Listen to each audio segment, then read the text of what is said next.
आदरणीय सुखदेव पांसे साहब हैं, इनकी अतिथियों का तालियों के साथ सामने से कांग्रेस पार्टी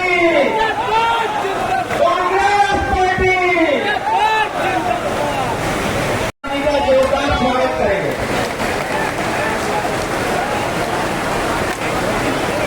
भैया जिंदाबाद, राहुल भैया जिंदाबाद, कमलेश्वर भैया जिंदाबाद, जीतू पटवारी जिंदाबाद, जीतू पटवारी जिंदाबाद।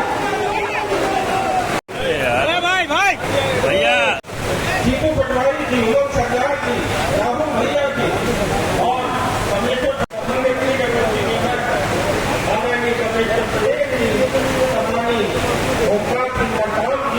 जो हमारे सीसी के मेंबर हैं, सम्मानित हमारे डॉक्टर कुशवाहा जी जो हमारे बच्चों से विधायक हैं और भारी आंदोलन करने के बावजूद एक सिपाही तक को लड़ाई में कैंची नहीं किया यहाँ के कानून व्यवस्था की ये हाल है साथियों कि महिलाओं के साथ उत्पीड़न के खिलाफ कोई कार्यवाही नहीं होती। कार्यवाही होती है तो किसके खिलाफ? जनता की आवाज उठाने वाले कांग्रेस के कार्यकर्ताओं, हमारे विधायक जो सदन में बड़ी मजबूती से जिले की आवाज करते हैं। बारिश में डूबते रीवा को बचाने के लिए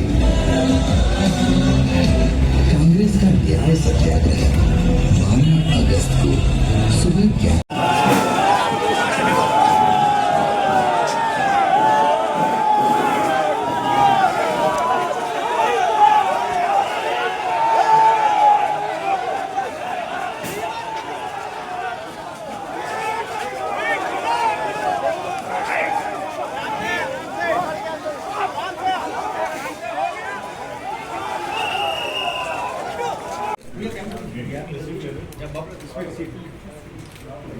बीजेपी और आरएसएस ये कहती रही कि पाकिस्तान में जो कश्मीर है वो हम लेके रहेंगे।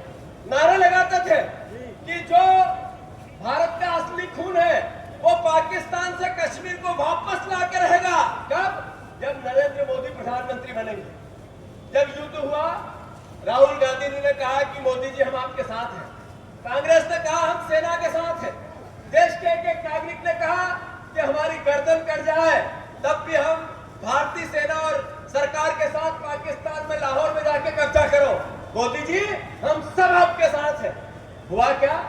हुआ ये कि विदेश मंत्री का पहला बयान आया। उन्होंने कहा कि हमने पाकिस्तान को बताया कि हम क्या हमला करेंगे। ये देश के साथ धोखा नहीं था, ये इस जनता के साथ धोखा नहीं था, ये देश के एक नागरिकों की भावनाओं से वोट के लिए खेला नहीं गया। अरे आपके रक्षा मंत्री ने कहा कि ये युद्ध इसके लिए था ही नहीं कि हम कश्मीर लाए। आपने कहा ये युद्ध इसलिए था कि हम बदला लें। किसका बदला लें? किससे बदला लिया? देश के प्रधानमंत्री ने, देश की सरकार ने, गृह मंत्री ने, देश के विदेश मंत्री ने, देश की रक्षा मंत्री ने देश के नागरिकों के साथ धोखा किया। किया या नहीं किया? इसके लिए जवाब लाओ, बोलो, डरो मत। जब देश की बात आएगी तो कांग्रेस का एक जन सेना के लिए, सेना के साथ अपनी गर्दन की एक खून न्यौछावर करने के लिए तैयार है। यह श्रीनिवास तिवारी जी की धरती है, यह अर्जुन सिंह जी की धरती है, महान स्वतंत्रता संग्राम सेनानियों की धरती है, यह विचारों की धरती है। यहाँ से राजनीतिक जितने विचार, क्रांतियां, बदलाव, वो राजेंद्र शुक्ला जी को मैं फिर से कह रहा हूँ, आपकी सरकार अली बाबा 40 चोर की सरकार है या नहीं है? अगर मेरी बात को आप चुनौती देते हो तो मैं आपको अनुरोध करना चाहता हूं, आप अगर ईमानदार हैं तो बयान दो कल कि हम ईमानदारों की सरकार है। मैं आपके विभाग का करप्शन आपके घर के आगे आके जनता के सामने, रीवा में आपके घर के सामने लाऊंगा। जीतू पटवारी आपको ये भरे मन से चुनौती देके जा रहा है कि राजेंद्र शुक्ला जी, आपकी सरकार अली बाबा 40 चोर की सरकार है और एक भी मंत्री सही जांच हो तो सड़क पे नहीं रहेगा। रीवा की सड़कों पे कोई मंत्री नहीं चल सकता, जेल की सलाखों में रहेगा। अगर आप इस बात का विरोध करते हो तो बताओ मुझे, बयान दो। मैं आपके खिलाफ जितने आपके विभाग के दस्तावेज है, स्वास्थ्य विभाग के चोरी के, मुझे पता है कि एक सिंधी परिवार का साथी रीवा का भोपाल में रहता है, वही दवाइयों की सप्लाई क्यों करता है? क्यों करता है वो एक आदमी वही दवाइयों की सप्लाई क्यों करता है? मुझे पता है कि यहाँ पर एक हॉस्पिटल है, उसमें भर्ती हो जाओ।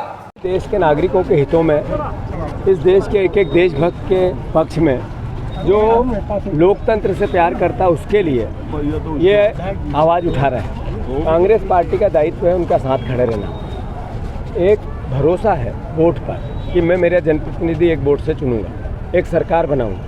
अगर वोट मैनिपुलेशन हो गए तो फिर अल्टीमेटली संविधान पे भरोसा कौन करेगा, लोकतंत्र पे कौन करेगा। लगातार स्वायत्त संस्थाओं पर सवाल उठते हैं, लगातार अलग अलग प्रकार की और बातें। नरेंद्र मोदी चुनाव आयोग तोता हो गया मोदी जी का, तो आखिर इस देश का आम नागरिक अपनी बात कैसे कहेगा। ये हमारे विधायकों पर FIR करना, ये जनप्रतिनिधि का अपमान तो ही है, उसको डराना है। तो ये सरकार है या तानाशाह है?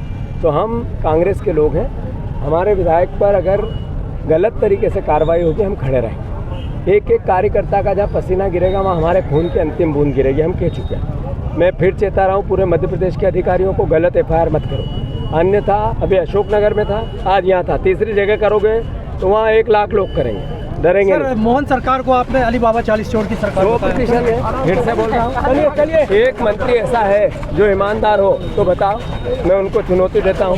सब लूटने में लगे हैं।